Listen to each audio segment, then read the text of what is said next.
आप सभी लोगों का एक बार फिर से अपने पीसी बाई एस के सर चैनल में स्वागत है। आज हम कक्षा 12 रसायन विज्ञान विलयन पढ़ेंगे, जो इसके आंकिक प्रश्न को सॉल्व किया जाएगा, जो बोर्ड परीक्षा के लिए अति महत्वपूर्ण है और यहाँ से मान के चलिए 5 नंबर आपके पक्के हैं। तो बिना देर करते हुए सबसे पहला प्रश्न हम सब शुरू करते हैं। पहला प्रश्न लिखा है 5.85 ग्राम सोडियम क्लोराइड 200 ml जल में घुली है, विलयन की मोलरता की गणना कीजिए। तो सबसे पहला काम क्या करते हैं हम सब कि जो फार्मूला है पहले फार्मूला लिखेंगे और जो इसका आंकिक मान दिया है पहले उसको लिखेंगे। तो पहला काम क्या है कि पहले हम सब क्या करते हैं, फार्मूला लिख लेते हैं। तो फार्मूला हमारा क्या होता है कि मोलरता बराबर मोलों की संख्या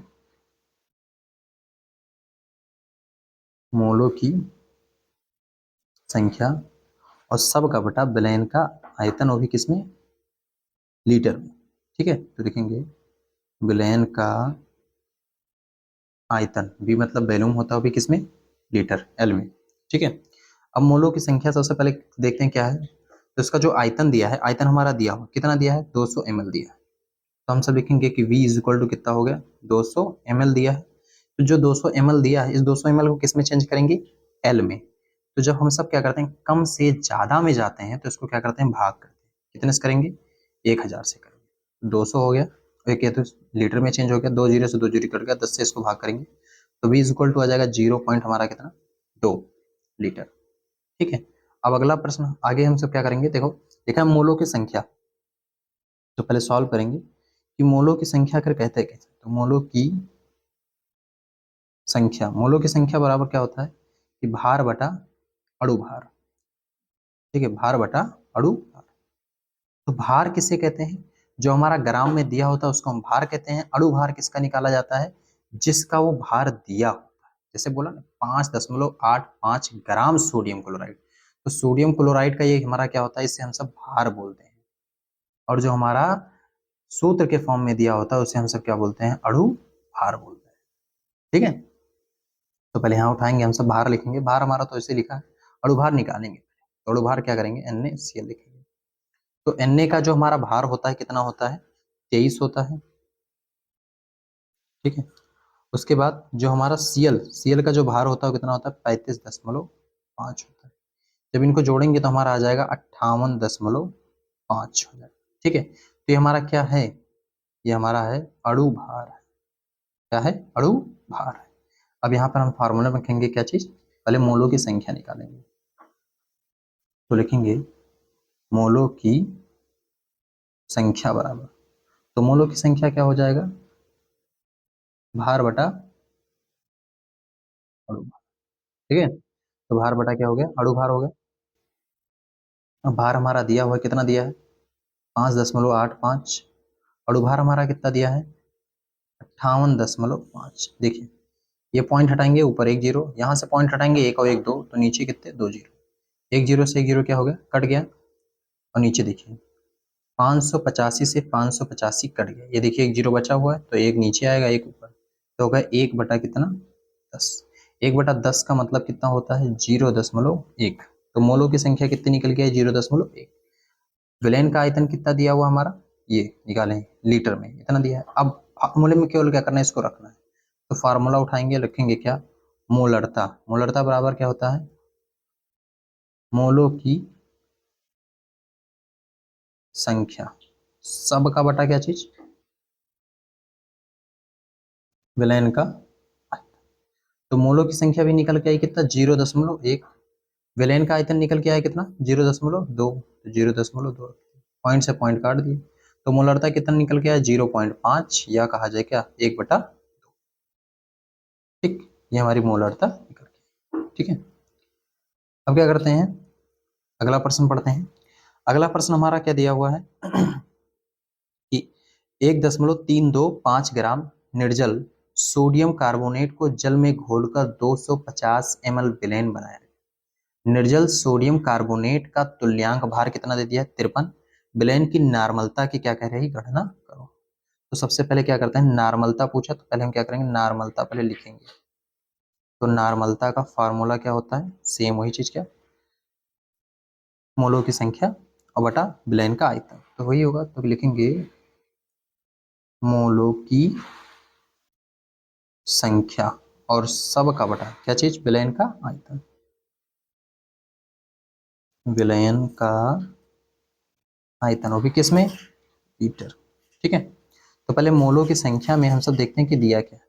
तो हमारा जो भार दिया है, भार दे दिया हमारा कितना, पहले लिख लेंगे हम सब, क्या लिखें कि मोलों की संख्या लिखें, मोलों की संख्या बराबर क्या होता है, ध्यान रहे ये जब नॉर्मलता पूछेगा तो मोलों की संख्या होता है भार बटा तुल्यांक की भार, भार बटा क्या होता है, तुल्यांक की, तुल्यांक की भार होगा। ठीक है, तो भार हमारा ये दे दिया है, तुल्यांक की भार हमारा कितना दिया हुआ या 53 दिया हुआ है। ठीक है, तो इसको रखेंगे हम सब, और रखने के बाद तब कोई चीज का हम क्या करेंगे, सॉल्यूशन करेंगे। तो सबसे पहले हम सब क्या करते हैं कि पहले लिखते हैं कि भार हमारा कितना दिया, फार्मूला हम सब लिख लिए। तो भार हमारा दिया है 1.325 ग्राम। ठीक है, तुल्यांक की भार कितना दे दिया है हमारा, तुल्यांक भार हमारा कितना दिया है, 53 दे दिया है। ठीक है, अब इसमें हम सब पहले मोलों की संख्या में फार्मूला रखेंगे, तो लिखेंगे क्या चीज, मोलों की संख्या, भार कितना दिया, 1.325 और सब का बटा कितना, 53 दे दिया है। ठीक है, अब इसको हम सब क्या करेंगे, इसको भाग करेंगे, तो देखिए यहाँ से पॉइंट हटाएं, 1 2 3, तो कितने जीरो बढ़ गए, 3 जीरो बढ़ गए। अब इसको ऐसे क्या करेंगे हम सब, जब भाग देते हैं तो भाग करेंगे तो कितना आ जाएगा, 0.25 आ जाएगा। तो लिखेंगे कि मोलों की संख्या बराबर 0.25 हो गया। अब नीचे लिखा विलयन का आयतन, किसमें, लीटर में दिया, तो 250 ml दिया हुआ है। तो इसको लिखेंगे कि V इज इक्वल टू क्या, 250 ml, इस ml को चेंज करेंगे लीटर में, तो 250 और बटा कितना, 1000। जब 1000 से इसको भाग करेंगे तो एक जीरो से जीरो कटेगा, आएगा 0.25 लीटर। आ गया कि नहीं आ गया। अब हम सब फार्मूला रखेंगे, फार्मूला हमारा क्या होता है, फार्मूला होता है नॉर्मलता इज इक्वल टू मोलों की संख्या और सब का बटा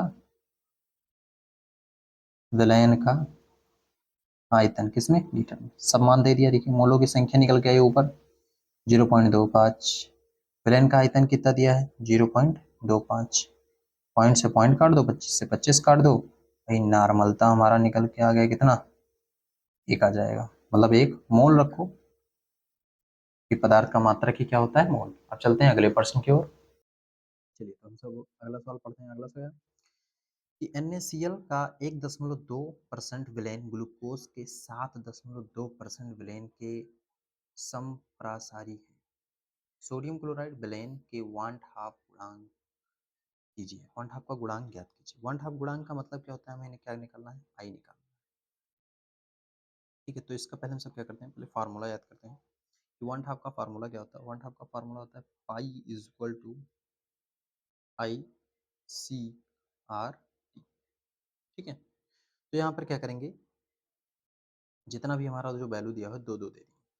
ठीक है, मतलब सी का कितना मान दे दिया हमारा, 2 का दे दिया है, और एक का इसमें क्या किया है, आई का मान दिया है, और एक का क्या करना है, आई का मान इसमें से ज्ञात करना है। तो सबसे पहले काम क्या करते हैं कि पहले कितने टर्म दिए, तो इसको क्या करेंगे, 2 टर्म में पहले इसको डिवाइड करें। तो ये वन हाफ का क्या है, समीकरण है। ठीक है, तो सबसे पहला काम क्या है कि इसमें से लिखते हैं कि इसका क्या वैल्यू दिया हुआ है।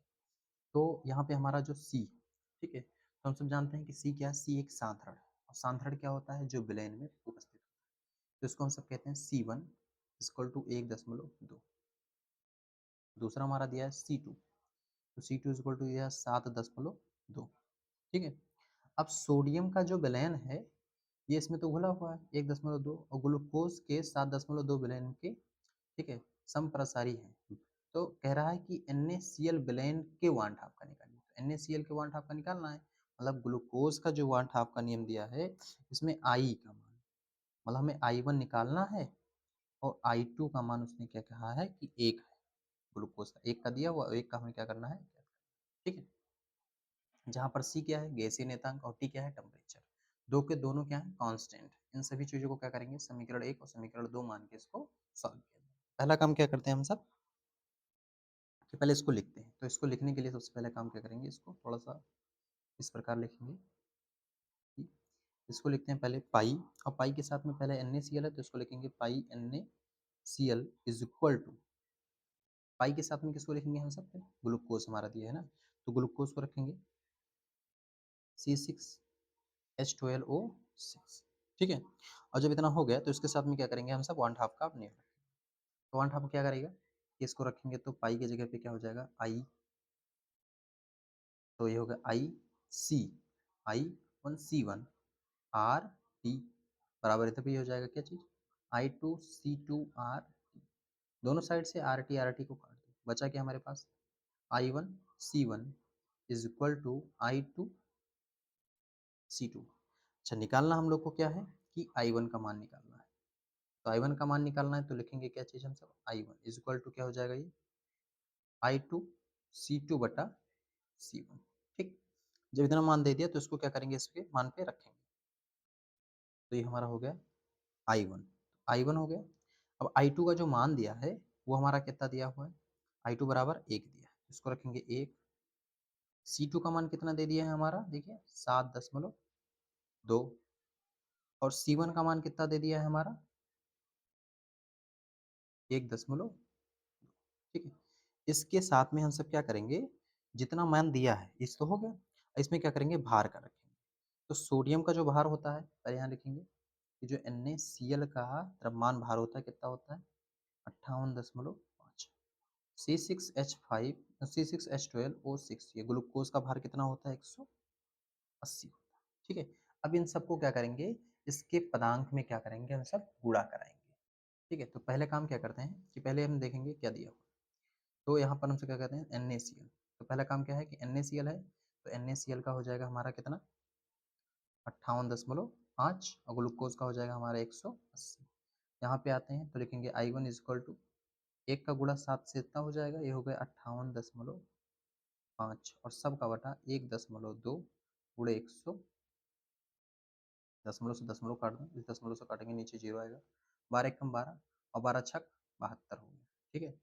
इसको भी चाहिए तो 5 से काटते हैं, तो 5 से काटेंगे तो कितना हो जाएगा, 5 एकम 5, और 5 एकम 5, 3 उधर गया, और 5 सते 35, इसको काटेंगे 5 से, तो 5 ते 15, 3 उधर गया तो 6, तो 5 छक 30, 300 कितना आ जाएगा हमारा 60 आ जाएगा, ठीक। अब तो हमें लग रहा है कि 6 से कट जाएगा, तो 6 एकम 6 और छक्का 36, कितना आ गया 60, अर्थात I1 का मान कितना आया 117/7 आ गया, ठीक। अब इसको हमसे क्या करेंगे, अगर भाग करते हैं, ठीक है, तो भाग करने के पश्चात हमारा 1/2 का जो नियम निकल के आएगा वो कितना हो जाएगा, ठीक है। जो इसको भाग करेंगे तो कितना आ जाएगा, आई का मान 1.95, लगभग जो है ये आई का मान जो है 2 के बराबर है, तो इसको हम क्या करेंगे 2 ही रखेंगे, ठीक है। अब हमसे चलते हैं अगले प्रश्न की ओर। अगला प्रश्न हमारा क्या दिया हुआ है कि ब्लेन की मोलरता की हमें क्या करना है, गणना करना है, जबकि 440 ग्राम विलायक में 20 ग्राम NaOH घुला हुआ है। तो सबसे पहले हम सब क्या करते हैं कि जो दिया उसको पहले लिख लेते हैं, ये देखिए 20 ग्राम NaOH, ध्यान रखिए जो, अच्छा अभी तक ये चीज और इसमें नोट कर लीजिए कि जब हम सब मोलों की संख्या निकालते हैं, मोलों की संख्या, तो मोलों की संख्या में लिखते हैं भार बटा अणु भार, ठीक। तो ये चीज ध्यान रहे कि हम सब जो भार लिखते हैं, भार किसका होता है, भार हमेशा विलय का होता है, किसका होता है, विलय का होता है, और जो छोटा होता है उसी का क्या होता है हमेशा, वो हमारा होता है विलय, और जो बड़ा होता है वो हमारा क्या होता है विलय। जैसे ये ज़्यादा है 440 ग्राम, ये दिया 20, तो ये हमारा विलय है, और 440 बड़ा है तो हमारा क्या है विलायक है, ठीक।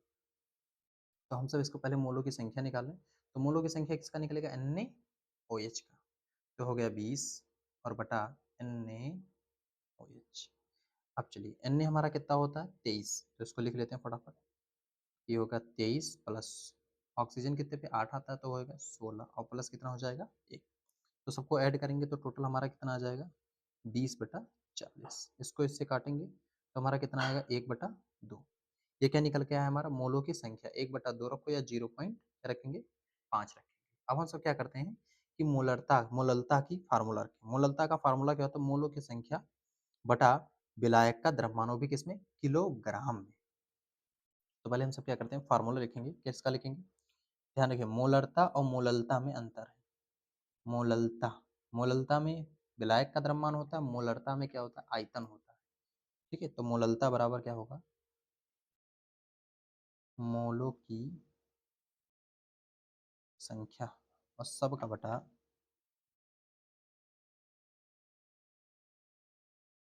विलायक का द्रव्यमान, और भी किसमें, केजी में। ठीक है, तो चलिए इस पर मोलों की संख्या निकल आया, विलायक का द्रव्यमान निकाल लेते हैं किसमें, केजी में। तो ये दिया हुआ है द्रव्यमान हमारा कितना दे दिया है विलायक का, 440 ग्राम में। इसको 1000 से भाग कर दें, बस हमारा किसमें हो जाएगा, केजी में कन्वर्ट हो जाएगा। तो 440 और बटा कितना, 1000, एक जीरो कट गया, 2 से इसको भाग करेंगे, 0 पॉइंट कितना आएगा, 44 आ जाएगा। ठीक है, ये द्रव्यमान निकला है। अब सीधे फार्मूले में इसको क्या करेंगे, हम सब पुट कर देंगे, बिल्कुल आराम से सवाल लगाएंगे। अब इसका काम क्या करना है, रखना है। तो हो जाएगा हमारा कितना, पहले फार्मूला लिखेंगे, फिर से हम सब क्या लिख लें, मोललता बराबर मोलों की संख्या और सब का बटा क्या चीज, विलायक का द्रव्यमान, वो भी किसमें, केजी में।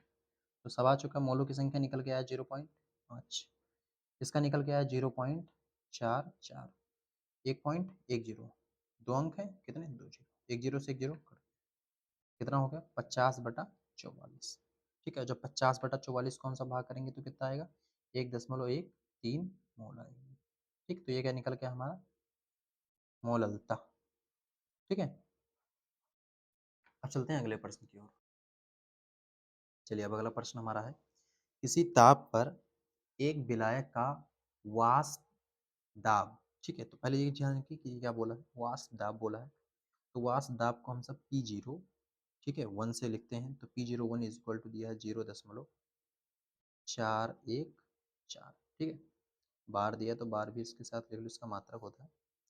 दूसरा हमारा क्या है, 0.5 ग्राम अवाष्पशील दिया है। ठीक है, तो जो 0.5 दिया है इसे हम सब बोलते हैं क्या चीज, विलय बोलते हैं। क्या बोलते हैं, विलय दिया है, कम दिया है द्रव्यमान ना। तो विलय को हम से किससे लिखते किससे हैं, बिल्कुल से इसको लिखेंगे W2 से, स्मॉल W2 से। तो कितना दिया, 0.5। आगे बढ़िए, देखा है विद्युत अपघटन अपघटे ठोस को 42 ग्राम विलायक। ठीक है, कितना ग्राम विलायक दिया, 42 ग्राम। तो इसको लिखेंगे हम सब स्मॉल W1 से, 42 ग्राम। ठीक है, ये हमारा है क्या, इसको भी लिखेंगे हम सब, क्या दिया हुआ है, विलायक दिया है। ठीक है, आगे चलते हैं। आगे क्या लिखा, विलायक, कह रहा मोलर द्रव्यमान, विलायक का जो मोलर द्रव्यमान होता है, तो इसको हम सब किससे लिखते हैं, हम सब कैपिटल M1 से लिखेंगे। क्या लिखेंगे, तो इसको लिखते हैं मोलर द्रव्यमान। किसका द्रव्यमान है ये, आखिर ये द्रव्यमान है किसका, विलायक का मोलर द्रव्यमान। कितना दिया है, 84 दिया हुआ है। ठीक है, अब चलिए आगे पढ़ते हैं। आगे हमारा क्या दिया हुआ है कि भूगोल में प्राप्त होता है। इसके आगे का कुछ चीजें छूट गया है, प्रश्न है, तो इसको हम पहले क्या करते हैं, कंप्लीट कर लेते हैं। चलिए, अब प्रश्न हमारा कंप्लीट हो गया, थोड़ा सा छूट गया था। आगे क्या दिया है, विलयन का वाष्प दाब दिया हुआ। वाष्प दाब का मतलब है कि हमारा किसका मान दिया है, P1 का मान दिया है 0.414 बार। ठीक, अब हम सब चलते हैं कि वाष्पशील वाला जो अपघटन वाला फार्मूला होता है उसके, तो सूत्र हमारा क्या होता है, इसका सूत्र होता है P01 माइनस P1 बटा P01 बराबर W2 गुड़े कैपिटल M1 बटा कैपिटल M2 गुड़े स्मॉल w। ठीक, सारा मान लिखा हुआ, सभी चीज को यहाँ पर क्या करना है, फटाफट जल्दी जल्दी रख देते हैं।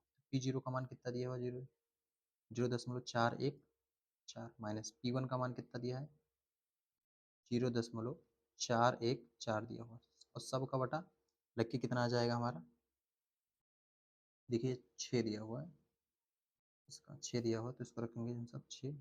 और P0 का मान कितना हो गया, 0.416। W2 का मान कितना दिया है, 0.5। M1 का मान कितना दे दिया है, 84। M2 का मान निकालना है, तो M2 ऐसे लिखेंगे। W1 का मान कितना दिया, 0.5 दिया हुआ है, नहीं, W1 का मान 42 दिया हुआ है। ठीक है, तो 42। अब इसमें से इसको हम क्या कर देंगे, पहले घटाएंगे, तो घटाने के बाद कितना आएगा, 0.002 बटा 0.416, 3 अंक के बाद इसमें, 3 अंक के बाद इसमें, दशमलव से दशमलव काट दो, 2 एक कम 2, 2 दूनी 4 और ये 2 अंक है तो 2 8 16। इसको रखेंगे हम सब तो हो जाएगा 0.5 गुणे 84 और सब का बटा क्या चीज़ m2 गुणे कितना 42। ठीक है, इधर कितना आंसर आया हमारा 1/208, इधर हुआ 0.5 गुणे 84 बटा m2 गुणे 42। ठीक है, अब क्या करते हैं m2 का मान निकालेंगे तो m2 को लिखते हैं, इसको देखिए सर इधर गुणा कर दीजिए तो हो जाएगा हमारा कितना m2 गुणे 42 और इसका गुणा इधर हो जाएगा तो हो जाएगा 0.5 गुणे 84 गुणे 208। ठीक, तो m2 इक्वल टू हो जाएगा कितना 0.5 गुणे 84 गुणे 208 और सब का बटा कितना 42 हो जाएगा। ठीक है, तो क्या करते हैं सबसे पहले इसका हम सब पूरे का गुणा करते हैं, तो गुणा करने के लिए क्या 0.5 गुणे कितना 8 84 और गुणे 208, इन सब का जब गुणा करेंगे तो कितना हमारा आ जाएगा 800 8 7 3 6 बटा कितना हो जाएगा हमारा 42। ठीक है, और जब इसको हम क्या करेंगे इससे भाग कर देंगे, किससे भाग करना है हम लोग को 42 से, जब 42 से इसका हम सब भाग करते हैं तो कितना आता है टू इक्वल टू आएगा क्या ना 200, ये हमारा क्या है मोल हो गया। ठीक है, तो इतना हमारा क्या आएगा आंसर आएगा। ये बोर्ड परीक्षा के लिए कई बार पूछा गया है। ठीक है, तो ये अति महत्वपूर्ण प्रश्न है। ठीक है, चलते हैं अगले प्रश्न की ओर।